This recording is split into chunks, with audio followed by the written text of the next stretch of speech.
What have you been up to? Just going to work. Something interesting happened. This has been a week now, but for us, it's not been a week. It's fresh. Last night, actually, I got off work. I got off work at around 6. I heard from a coworker that the Lowe's I was at, there was like a Lowe's probably 20 minutes away, or 15, 20 minutes. And they said that Lowe's shut down around 4. I was getting off around 5 or 6. And because there was rioting and people protesting over close to the Lowe's. So I'm like, I'm just curious. I'm gonna go see what's going on.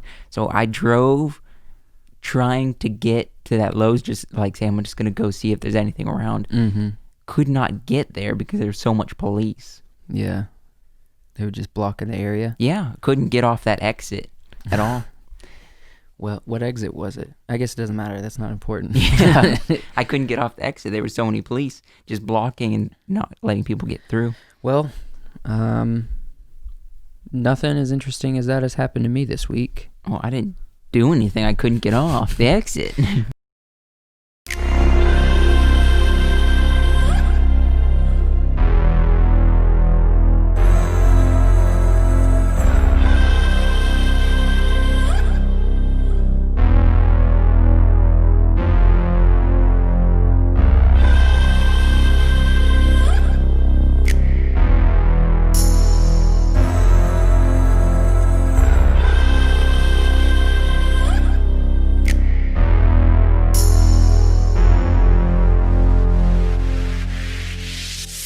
This is episode 62.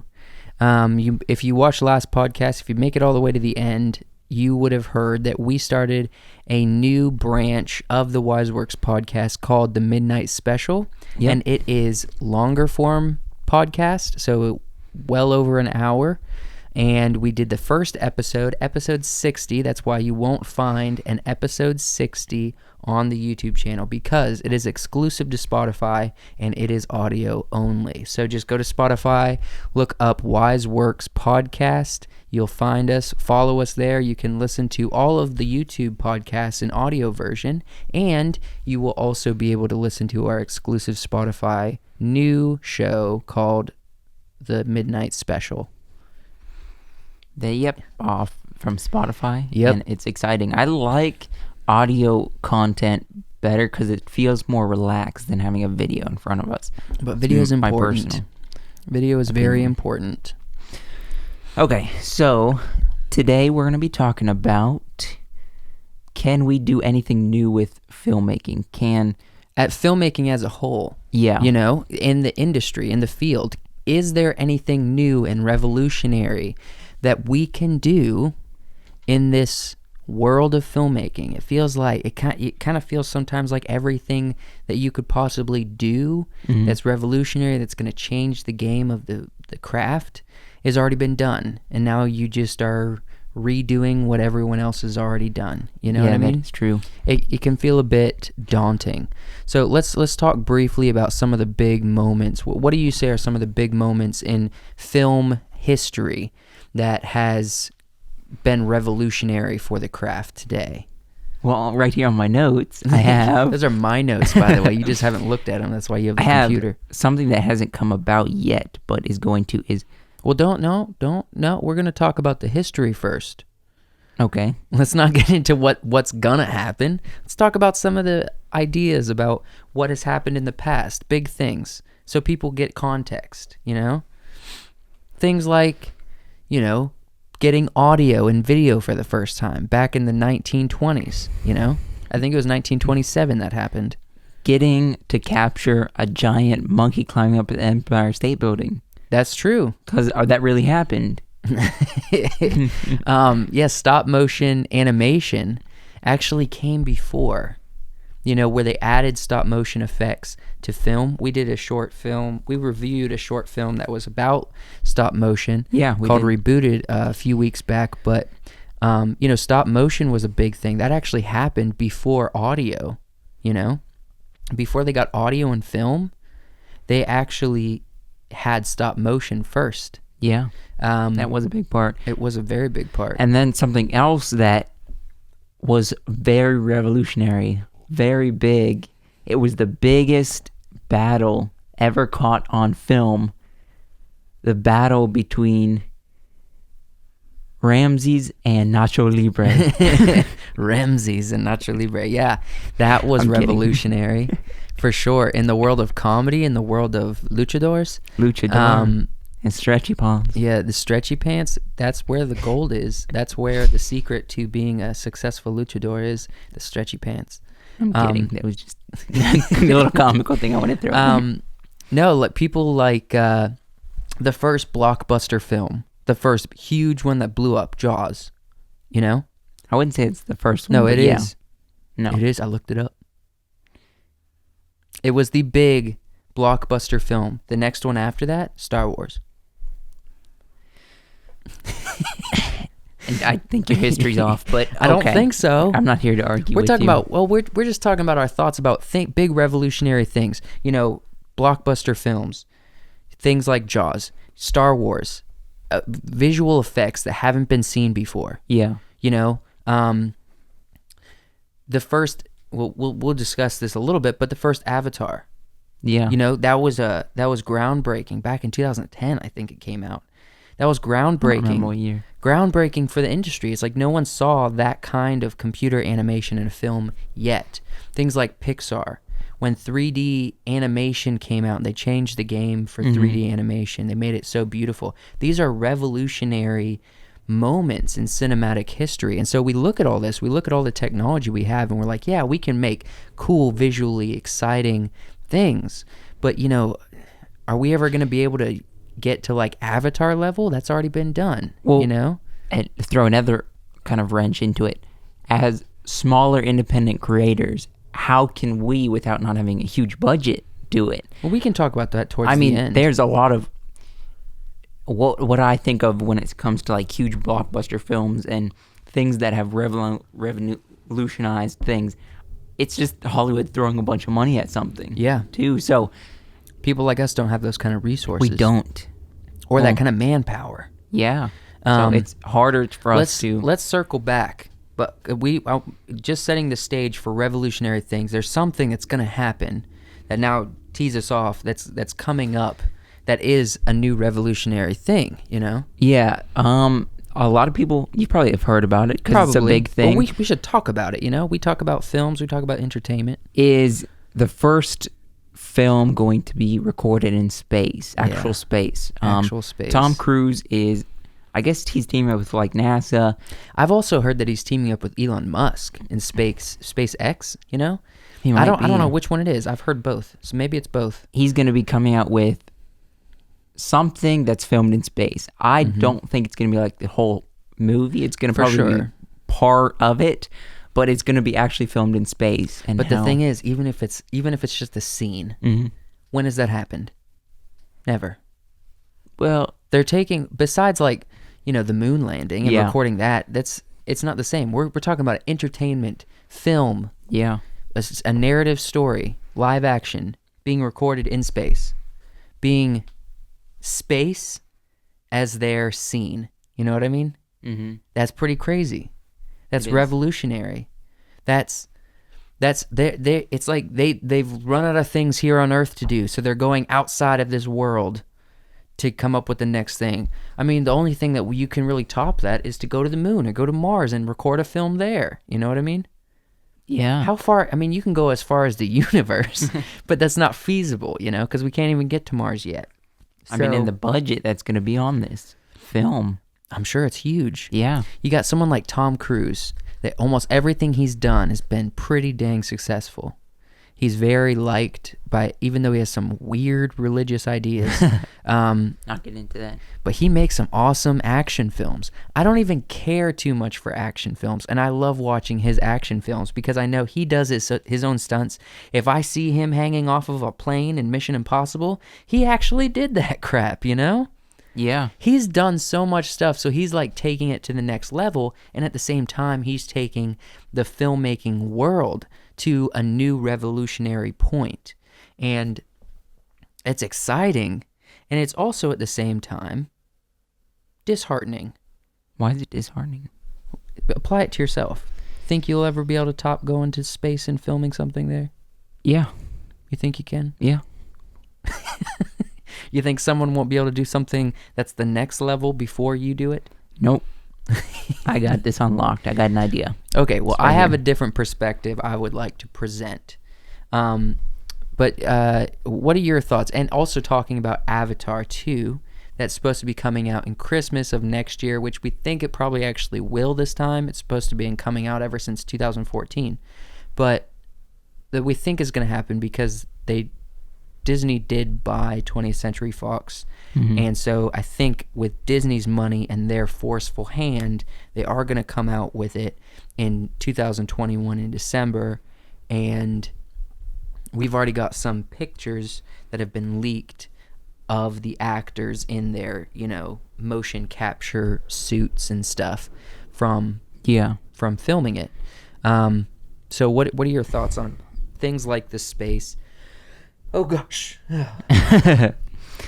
Well, before Avatar, I mean, it kind of goes back to someone who's like revolutionized that type of filming and industry is Andy Serkis when it comes to Gollum. Oh yeah.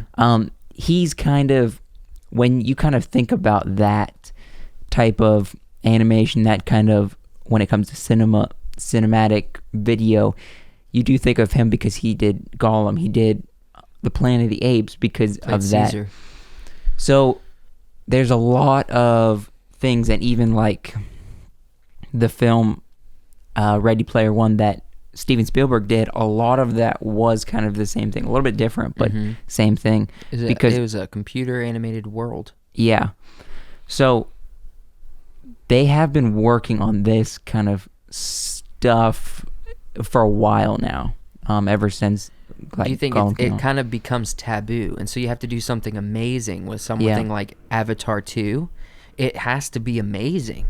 It has to be something we haven't seen before, because it's taken how long? It's gonna be 11 years that the public has waited for Avatar 2, and it has better. We're far more advanced than back in 2010. There's new stuff. Yeah. I mean, honestly, I can't even imagine what Avatar 2 is going to look like after seeing like Dawn of the Planet of the Apes and Rise, and just see how real they made those computer animated monkeys look. Yeah. It wasn't as good with Rise of the Planet of the Apes, the first one, but with War and with Dawn, they looked very real. They looked very impressive. And so I can't even imagine what Avatar 2 is going to be like. You know what I mean? Well, we'll just have to see and wait. Yeah, we will. What we're going to have to get. But going back to that, it's in my mind, it becomes, I battle, and I've come to a perspective I'd like to share. But what's your perspective for yourself that you can find, that you think people can find comforting in this world that feels like if you're just getting into video, you don't have any chance to do anything, that you might be a part of something that's revolutionary, but you may not be able to be the person leading the mantle, You may never get the chance. You may never have the resources. Well, I mean, when it comes to just filmmaking in general, I mean, there's a million things. It's not one person. I mean, there's a million jobs when it comes to like one film. Yeah. Animating even just like one scene. Literally millions of jobs.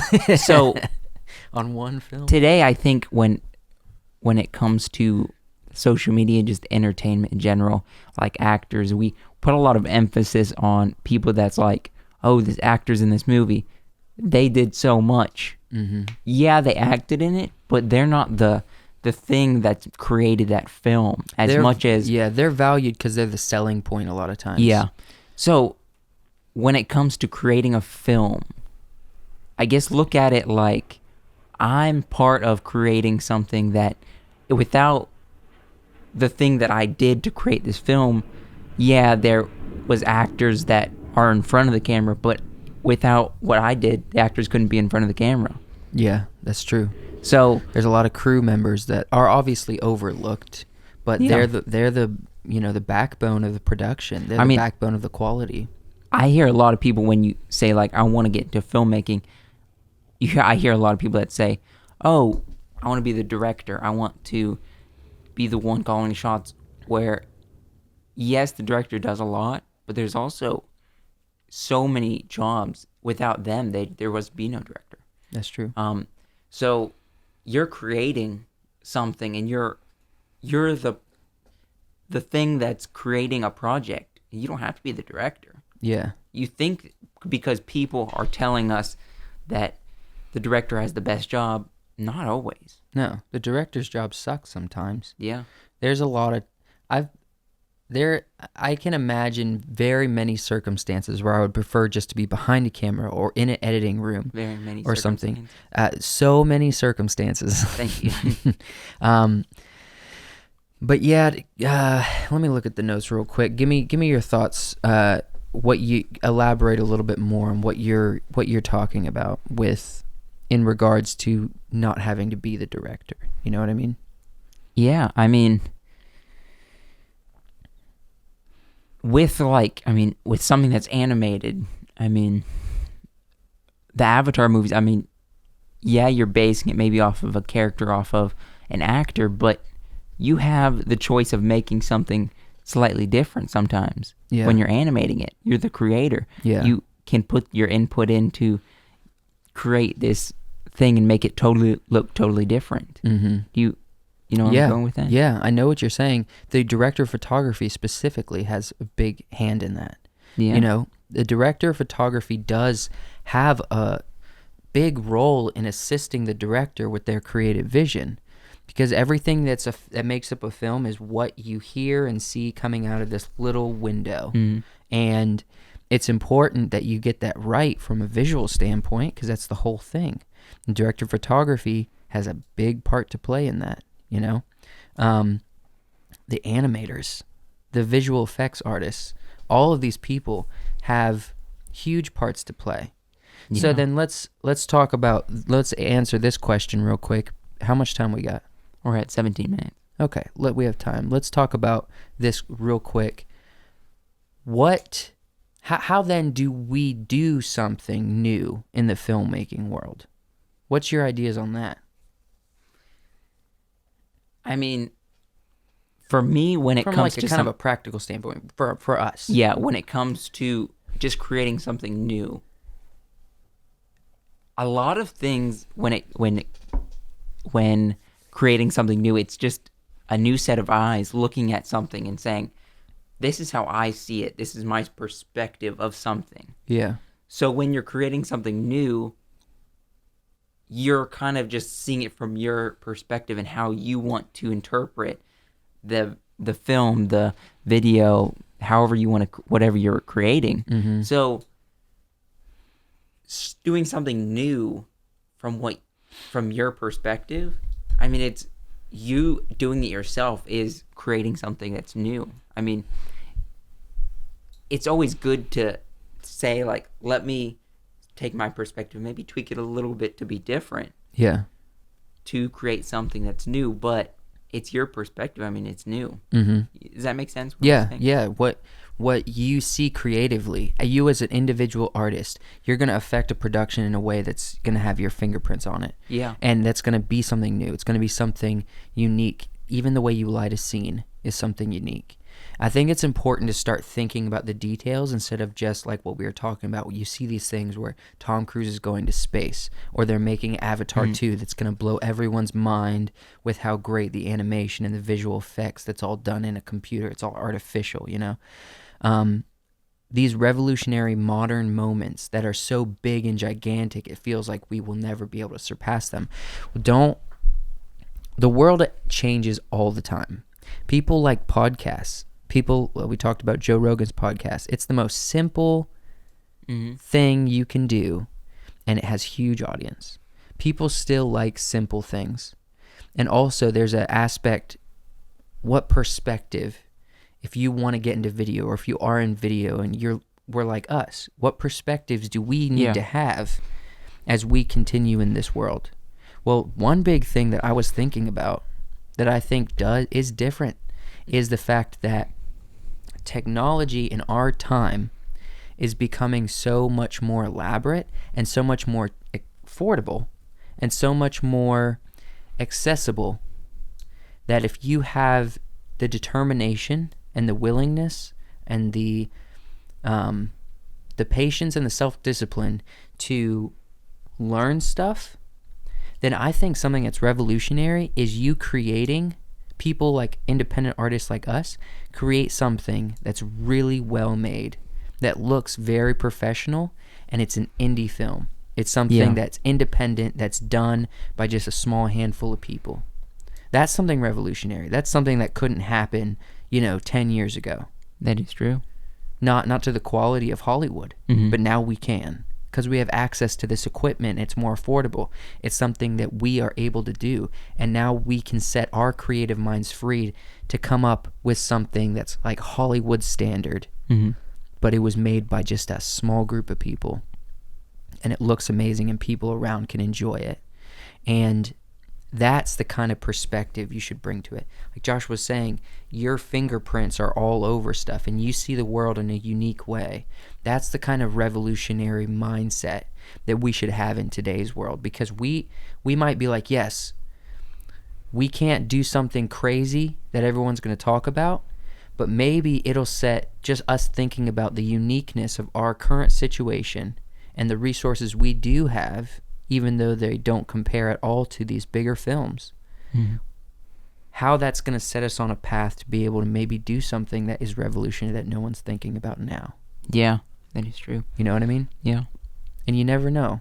It can set you on a path to do something that no one's ever seen before, and everyone can talk about it. But it starts with you choosing to be creative and choosing to have the perspective you need now when you don't have many resources. True. Teaches you to be resourceful. So, us creating this podcast is a resource. It is. So, help us to create that resource and subscribe to this channel. I think I should mention this. Yeah.